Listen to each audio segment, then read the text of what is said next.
right, so as you could hear, we're going to talk about minor scales today. And just a few videos ago, we did the major scales, and we heard how happy and open and bright they were. And today we're going to go, the whole other way. We're going to go to dark, a bit sad maybe, and a bit ominous sometimes. That's how the minor scale sounds. And actually, the minor scale is, after the major scale, the most used scale in Western music, and it's also the mother of the one scale that we all use, and that most of us started with, which is the minor pentatonic scale. And actually, the minor pentatonic is so important that we're actually going to have one video just about the pentatonic scales. So today, we're just really going to focus on this kind of sound that we just heard, and we're going to start with the cage positions, really get you to know the whole scale throughout the fretboard, different kinds of positions. We're going to do some more sequences to improve your ear. We're going to do a little bit of ear training, and then I'm going to leave you a link or two that you can practice. All right, so let's get right to it, and I'll see you in a second.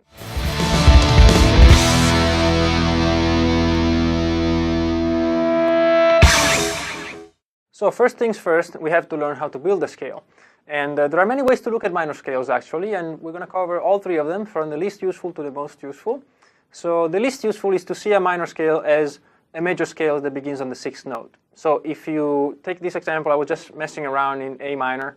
A minor is made up of exactly the same notes as C major. The reason is that any major scale, like C major, if you take the sixth note and you start counting from that note, you'll actually end up with that minor scale. So as an example, C, D, E, F, G, A, B, that's a C major scale.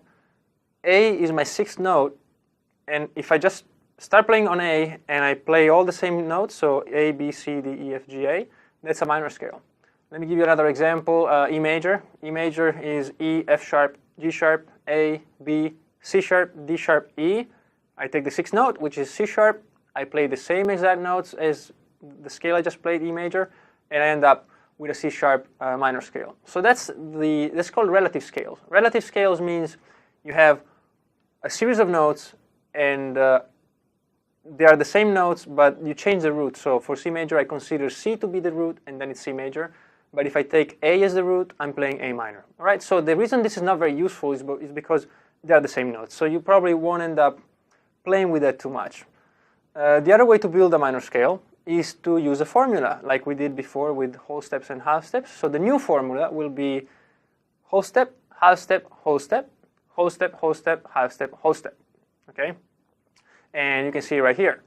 And again, if you check that out and compare it to the major scale formula, you'll see that they overlap at the sixth note. So you can actually put one on top of the other. And again, this is kind of useful because you can start from any note. And say, for example, I take A, and I can do the whole thing. I can do whole step to B, half step to C, whole step to D, whole step to E, half step to F, whole step to G, and the final whole step takes me right back to A. Okay, so that is useful. But now you see how many formulas we have to learn, because I just taught you one for major, and I'm going to teach you one for minor. And then we're going to do all the modes. They have their own formulas. And then we're going to do the harmonic scale and the melodic scale and their modes, and so it's going to be a huge amount of formulas. So that might not be the ideal way to do it. And so I'm going to teach you now the very useful way to do it, which is to just look at a major scale as the 7 notes of a major scale as simply degrees. So you have 1, 2, 3, 4, 5, 6, 7. Okay, so these are the degrees of the scale. And we take that to mean that any major scale is made up of 1, 2, 3, 4, 5, 6, 7. See, this is our starting point. The minor scale, we obtain it by just taking the third note, the sixth note, and the seventh note, and we lower it one half step. Okay? So if I take C major, that's C, D, E, F, G, A, B, I take the third note, which is E, I take the sixth note, which is A, and the seventh note, which is B, and I make them flat. Okay? I just make them flat. I just bring them down one half step. As you can see in the formula here, you see a flat sign before the third, the sixth, and the seventh. That doesn't mean that the note will actually be flat. That really depends on whatever note you start with. Okay, if it's in C major, you make them flat, and the result is a flat note because they're all natural. But if I'm in E major now, let's do E major really quick. E, F sharp, G sharp. So G sharp is the third note. I will have to flatten it one half step. That makes it natural. But formula-wise, you're still going to see that flat sign. Okay, so flat sign when it's before a number just means lower the note a half step, nothing else. We're going to relate this to the circle of fifths now, so they will kind of make everything make more sense to you. So let's jump right to that, circle of fifths and minor scales.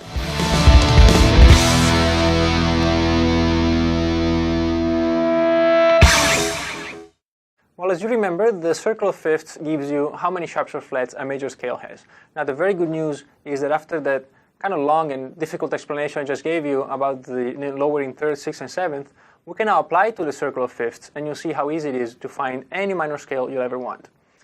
The way we do it is this.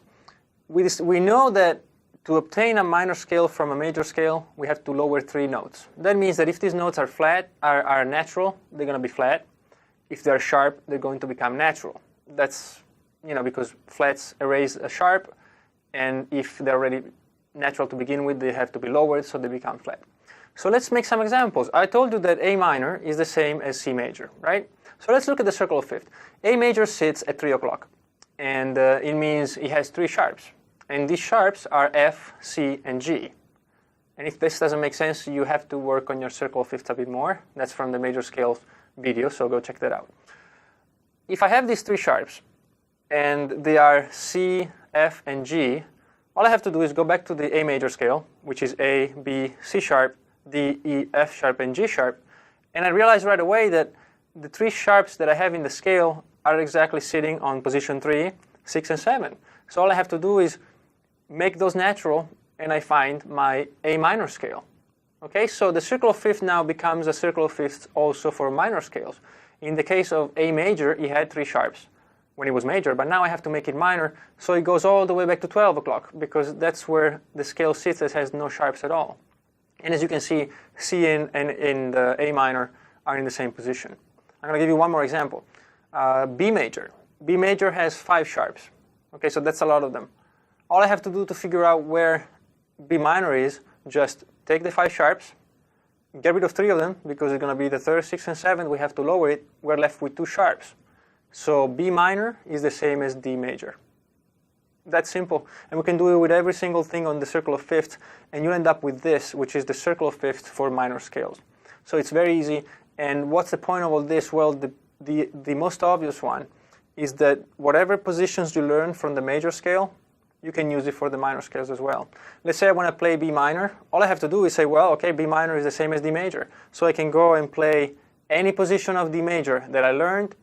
Just make sure that you understand that the root is not D anymore, but it is B. So your focus is B, and you'll have all 5 positions. We're going to get into more details of the cage system in a second, but so you get to see the whole point of doing the circle of fifths.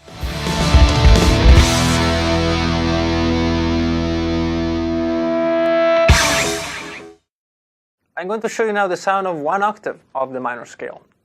So now I'm going to do it. I explained to you what relative scales were. That would be as if I were playing, for example, A minor now, which was the same as C major. I could actually play the same scale I played for you in the major scales video, and just tell you, well, now the root is A, and so it's the same scale that I played for you, but now I changed the root.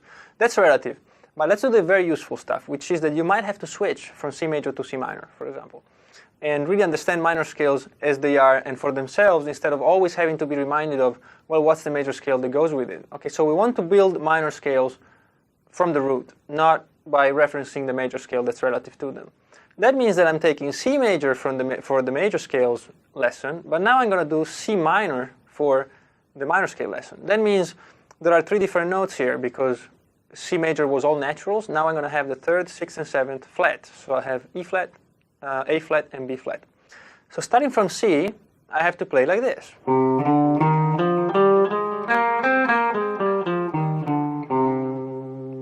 Okay, and don't worry about the tab for now. I'm going to have a little close-up of this with the tablature. You can hear the difference between the major scale and the minor scale. Okay? And there are, of course, if we change 3 strings, we'll have 3 key elements that make the difference. The first one is the minor third. So this sound as compared to this. Happy and not so happy, right? And then we have the major 6th and the major 7th. So the major 6th has this kind of happy sound as well. That's in the major scale. When we move to minor, we get this sound. right? A lot more tense, there's a bit more ambiguity to it, and it's really cool. One of my favorite sounds, actually, as far as intervals go, is the minor sixth, which I find very cool. And then the other one is the difference between the major seventh and the minor seventh. This note. Now, this note is very interesting because in major, check out how the B pushes you towards the next octave. So I play. Now your ear wants to hear this. This C, you hear that? It really pushes towards the root. But if I do minor, you know, it's nice if I can, but you don't have that push to go back to the root.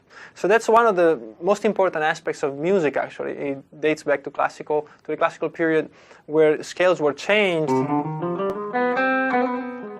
to accommodate for that need for the push. This goes beyond what we're doing today, though. So but it's called harmonic minor and melodic minor. So those are pretty interesting subjects. You can check them out if you want. And so now we're going to look at the same pattern, but we're going to apply it to all the sections of the instrument and refer it back to the cage system.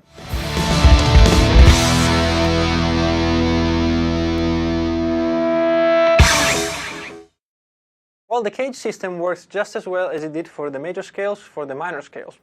And all we have to do now is find all the C's again, which are obviously in the same spot as before. But what we'll have to do now is, of course, move the notes around so that they fit with whatever notes we need. Before we needed all natural notes, now we need some flats, which are the E, A, and B. And so we can just work our way around it, and we'll find these positions. So the first one will be here on the first fret. We'll do 1, 3, 4, 1, 3. This is my root, okay? And then, again, don't worry too much about this. There's going to be a close-up with tabs for you. So just follow along for now.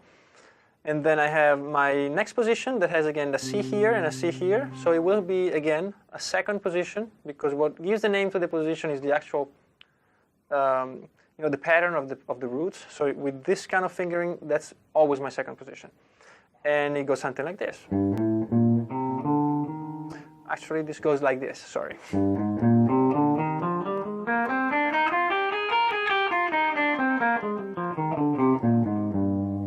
That's my second one. Then I can move to the third position. Again, my C is here, here, and here. And the scale goes like this.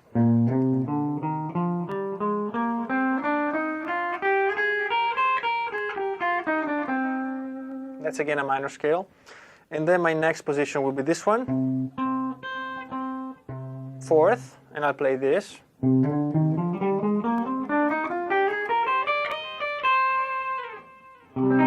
You see how it always relates back to the C minor chord. And finally I have these two notes here. And all I have to do is just find the root and build the position around it. And it goes something like this.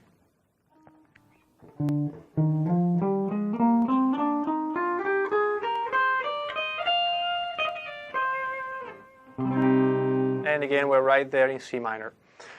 You may have noticed that these positions look exactly the same as they did when we were talking about the major scales. And that's a great thing about this. You only learn the position once. So this position that I just played, for example, this is my... I have my C here and here. So it has to be, for me, in C minor, it's a fifth position, because this is the pattern that applies to the fifth position of the cage system. But look at the position. If you know your major scales, you recognize this as the fourth position of the major scale, with the root here. And it all makes sense if you think that, well, okay, let me take C minor, okay? C minor should have 3 more flats than C major, right? Because C major is all naturals, but I'm adding 3 flats to reach C minor. Look at the circle of fifths, and what major scale has 3 flats? It's E flat major. So this is the fourth position, of course, if you want to think in major terms. This is E flat major.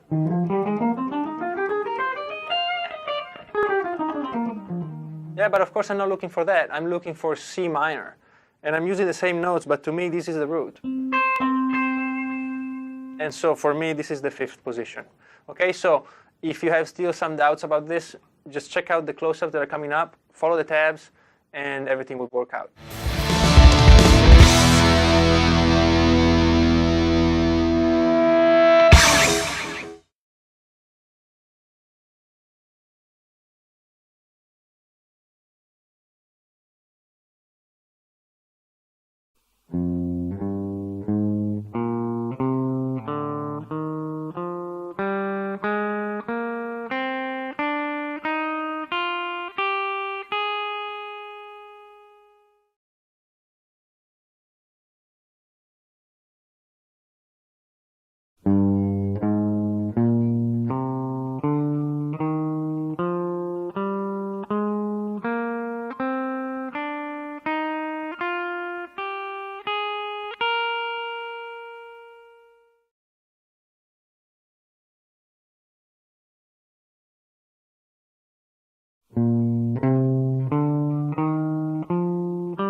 So now, as for the chord that you can use with the minor scale, it's very, very simple. It's the same chord as for major, but again, starting on the 6th one. So the new order of chords is, from the root, we have a minor chord, a diminished chord, a major chord, a minor chord, another minor chord, another major chord, and another major chord. So again, to remember, you can just think that 1, 4, and 5 are minor, the second one is diminished, and all the other ones are major. And when we move to the 7th chord of, to 7th chords, is going to be minor 7th, flat 5, then it's going to be a major 7th, minor 7th, major 7th, and 7th. So for example, just with simple triads, a minor chord progression will sound like this. We have minor, diminish, which I'm going to play with the 7th option. Then we have to go to major. Then we go to minor, minor, major, major, and minor. Sounds very sweet, actually. The chords of the minor scale are not as dark as the actual scale itself, so it's pretty cool. So again, you could come up with progressions using this and improvising, and we're actually going to get to that in just a few minutes. So let's move on.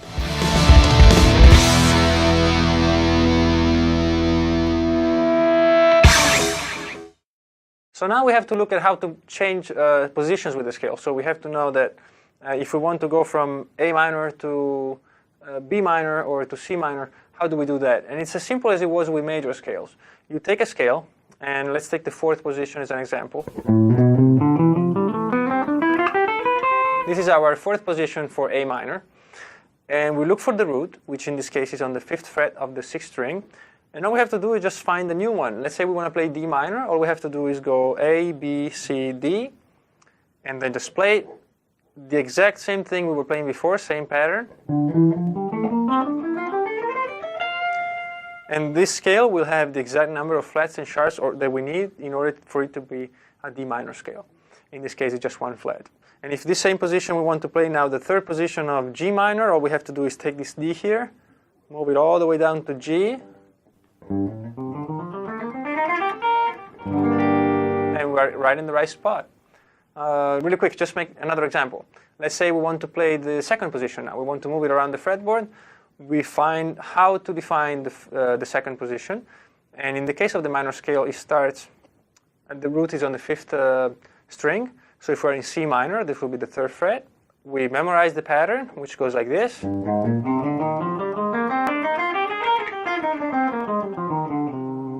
Okay, and we want to move it to whatever, to E all we have to do is C, D, E, and play the exact same thing.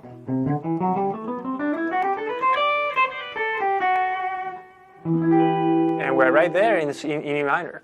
Everything is taken care of. C minor had 3 flats, and that's what we were playing.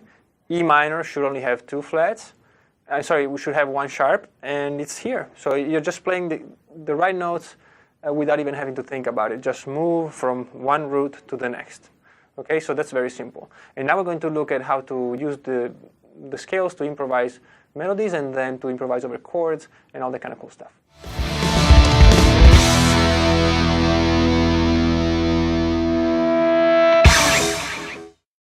If you did your homework with the major scale and did the ear training part of it, now it's going to be a lot easier for you to compare the major scale and the minor scale. And as a matter of fact, before you practiced all your major intervals, now you're going to practice the minor intervals. And there's only going to be one interval that will be kind of strange to you, and we're going to fix that really soon with the modes. So if you've done your homework for major scale and now you do this with minor scale, you'll be very close to having very, very good ear to use in your, whatever improvisation or composition. So we're just going to do exactly the same thing. So I'm just going to go over it just a bit quicker than I did for the major scales because it's the same thing. We're going to take a root that we find kind of easy to sing, C, like that, and we're going to play the scale, and at the same time we're going to sing it. C, D, E, F, G, A, B, C, just like that, okay? Very easy, and then backwards. And then once we're comfortable with it, we just try to anticipate just a tiny bit. So we go C, D, E. You see that? How, right before I play the note, I try to predict how the interval will sound. And finally, you go out in the street or you go wherever you want and you start singing it, singing it, singing it. Again, I said this for the major scales, but it's very important that you actually sing it. There has to be a connection between your ear and your body, and the easiest way to do it is to just sing. That's the most immediate thing that your brain will receive. Okay, so it's very important. Don't just hum it or don't just think about it. You have to sing it. And then we're going to try to isolate the actual intervals. So instead of having the whole scale in our ear, we're going to go down to each single interval and see what it sounds like. So we're going to play each note against the root. That will be C, D, C, E flat, F, G, A flat, B flat, and C. And then we're going to sing it. C, D, C, E, C, F, C, G, C, A, C, B, C, C, like that. You notice that I'm just saying the note. I'm saying E or A instead of E flat or A flat. As long as you know what you're doing, it doesn't matter, okay? So don't worry too much about that. And again, you do this wherever you go. By the way, if you are just doing it without the guitar, don't be too concerned about actually singing a C. Just say C, it doesn't matter. If you sing it here, C, this is a D, but if I'm in the street, I might not know, and I might call this C. It doesn't matter. What matters is that you sing the intervals that are correct, okay, not the actual note name. All right, so this is it for ear training. It was pretty easy. So let's move on.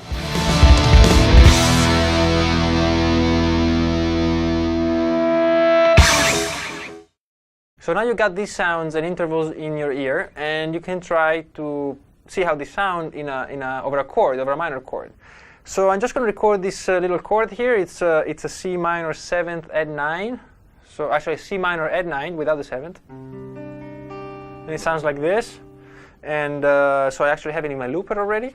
All I have to do is hit the play button. And what I want you to do is just simply improvise freely. Don't try to be too methodical about it. Don't try to compose anything. Just play the scale down and up. Stick maybe even to just one position of the scale. And just try to figure out what sounds you like, what you don't, what interval you think sounds good, and so on. And then after this, we're actually going to do it with a chord progression, and I might ask you to be a bit more melodic about it and musical. So I might just hit play, and what I would do is just play on top of it freely.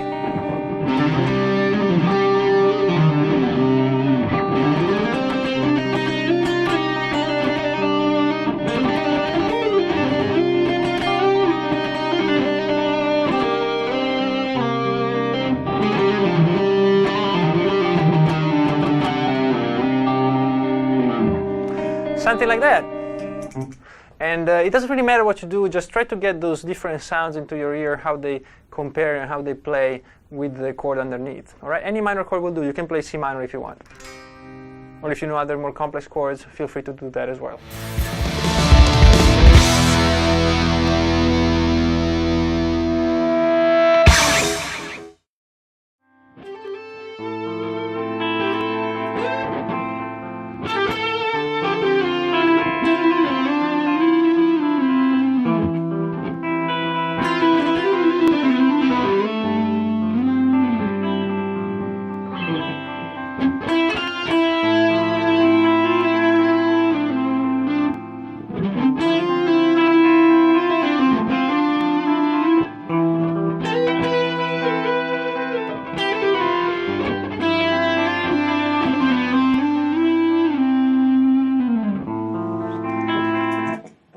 Alright, so this is what we're going to do now.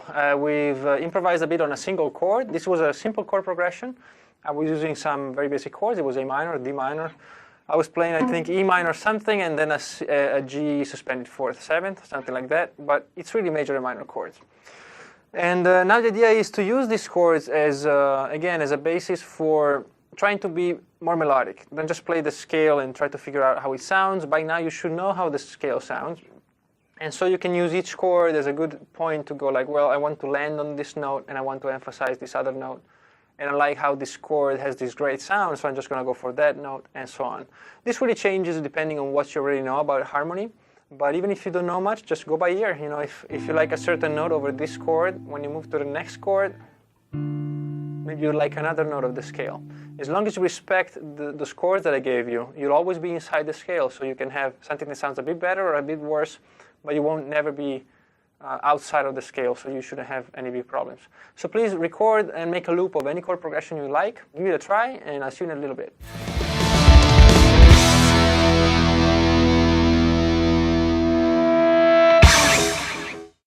So you might, of course, eventually need to improvise on minor progressions that are based on different chords and different roots. So again, it's very important, as we explained before, that when you switch from one root to the other, so let's say we're playing, I don't know, B minor, and then we want to go to E minor, then you don't have to necessarily jump, you know, to the same fingering but with a different root. Okay, we did it at the beginning of the video, and it's great to get your hang of, you know, the neck, but you can't depend on it.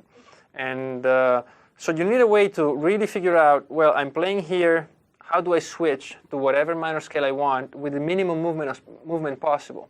Not just not to move, not just to be economical physically, but it's really just to be, you know, as smooth as we can in our melody. So we might have a melody that starts in a root, in a tonality, then it moves to another one, and we don't want to interrupt it just to reach a new spot of the neck. Okay, so like we did for major scales, we're going to do the same thing. We're going to start in one position. So I'm just going to start on the 4th position of B minor, which is this fingering, and I might improvise a bit here.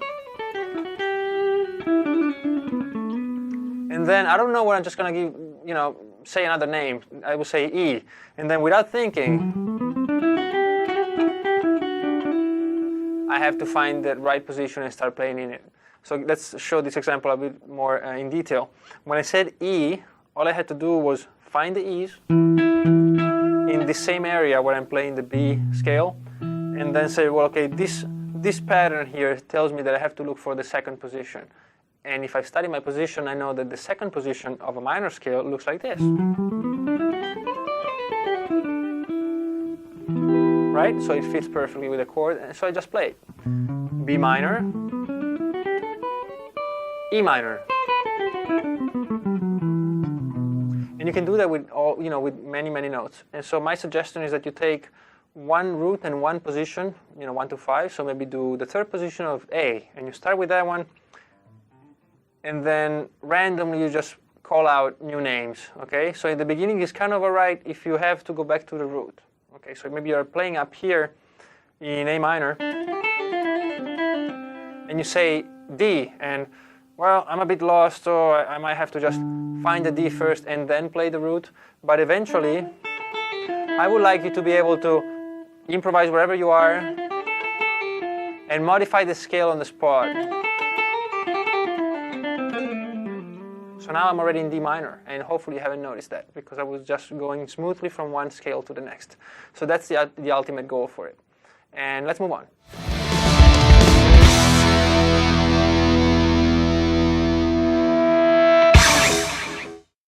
You remember in the major scale video, I showed you a little sequence that you could use to break away a bit from the linearity of the major scale practice.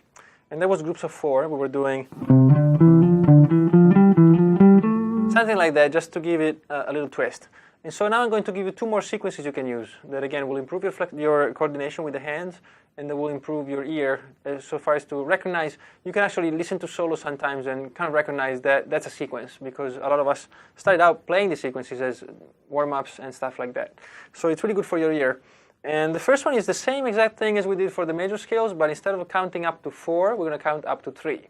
So we're going to take 3 notes instead of 4. And I'm going to do it in the 4th position of C minor, yeah, this position. This is the one we're going to use. And all you do is take the right notes and just play the first, second, and third note. Then you play the second, third, and fourth, third, fourth, and fifth, fourth, fifth, and sixth, and all the way down. Okay? And it sounds something like this.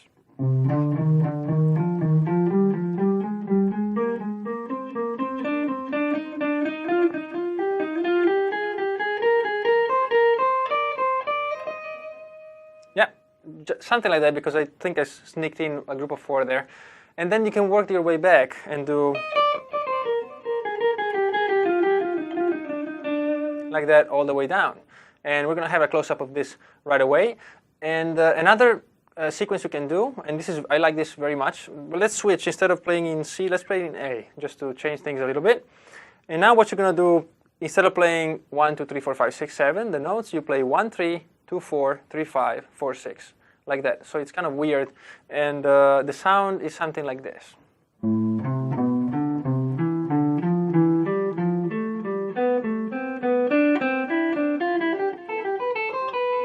Hear that? So it's pretty cool. And again, all these different sequences present different difficulties with the fingers. Sometimes you have a switch of position. Sometimes you have 2 notes that land on the same fret but on different strings, so you have to use a roll. Sometimes you'll find that one finger is better than the other because you thought this worked out, but it's better if you use maybe this finger instead of that.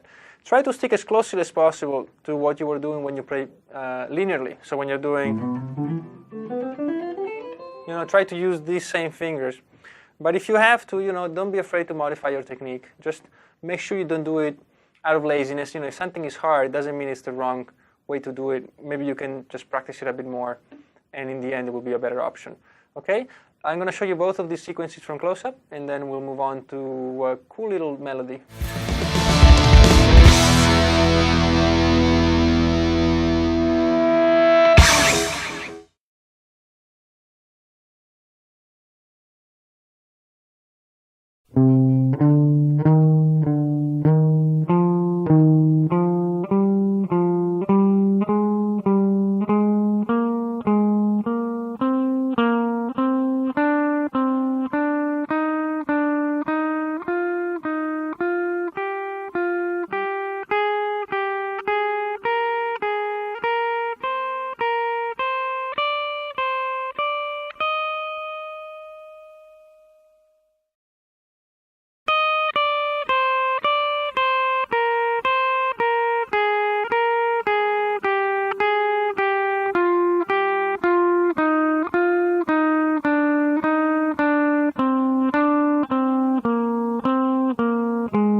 This little piece of music you just heard is the main melody for the song Star's End of my latest album, Fill the Sky, and it's a good example of a minor scale, and really it really truly focuses on the minor aspect of the scale. So I'm really moving a lot around the 3rd and the 6th and the 7th of each chord. It's a very, very simple chord progression, even though on the record there's a bit of there's some embellishments to the chords, but they're still really simple chords. They're A minor, and then C and G, right? Basic stuff, really, really basic stuff. And the melody also is pretty simple. I just do This is all on the same string, and just a few notes. And the second time through, we'll make it just a bit higher in pitch. There's one note here that doesn't belong in the scale, and this is F sharp. And you know, don't worry too much about that. It will still sound good with the F, but because of the section that comes afterwards, I needed a push into that section, and so that's where the F sharp comes from. But not something you have to worry about right now. And maybe I already showed it to you how it sounds on the record, and I'm going to give you a close-up at very slow speed now. But I might just play it in a very simple fashion now. I have my very simple clean guitar sounds and chords on the looper, and they sound something like this. So I'm using these very simple chords. Okay, that just repeats, and I'm going to put a little bit of distortion into my lead guitar and then try to play it on top of it. Okay, so this is what the lead sounds like.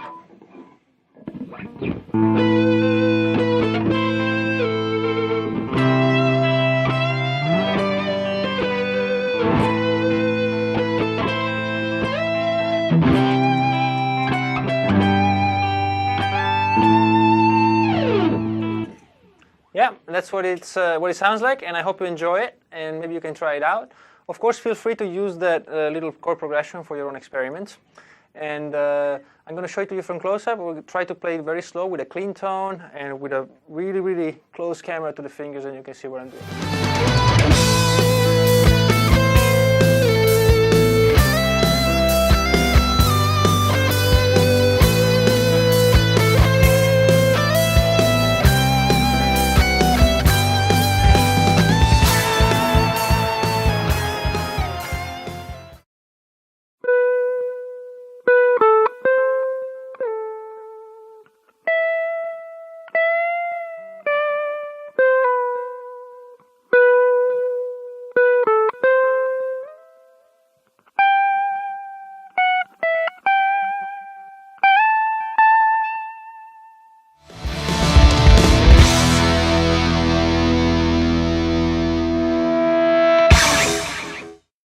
And this brings us to the end of this video, and I hope you enjoyed it, and I hope that you could assimilate all the little details on it.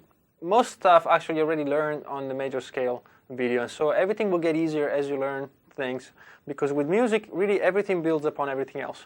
And one of the main things, and the main focus for anyone that wants to learn theory and music in general, is to understand which and to identify the lower blocks.